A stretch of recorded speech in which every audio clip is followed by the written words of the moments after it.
અમદાવાદમાં 8 કલાકમાં 12 ડિગ્રી ગરમી વધશે। સવારે 8 વાગ્યે 29 ડિગ્રી નોંધાયેલું તાપમાન 4 વાગ્યે 41 ડિગ્રી પહોંચશે।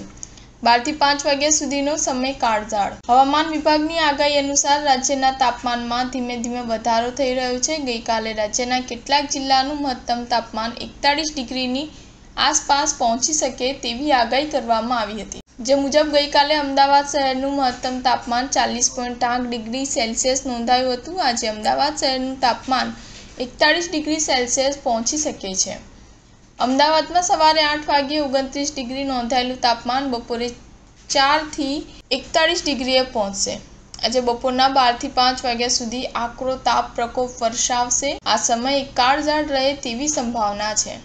આથી 8 કલાકમાં જ 12 ડિગ્રી જેટલા તાપમાનમાં વધારો થશે। રાજ્યમાં ગઈકાલે સૌથી ગરમ શહેર વલ્લભ વિદ્યાનગર રહ્યું હતું। છેલ્લા 24 કલાક દરમિયાન રાજ્યના 7 જિલ્લાનું મહત્તમ તાપમાન 40 ડિગ્રી સેલ્સિયસથી વધુ નોંધાયું હતું। જેમાં સૌથી વધુ આણંદ જિલ્લાના વલ્લભ વિદ્યાનગરમાં 41.7 ડિગ્રી સેલ્સિયસ તાપમાન નોંધાયું હતું। આગામી 24 કલાક દરમિયાન આ જ લેવલમાં મહત્તમ તાપમાન 41 ડિગ્રી સેલ્સિયસની આસપાસ નોંધાઈ શકે તેવી શક્યતા છે।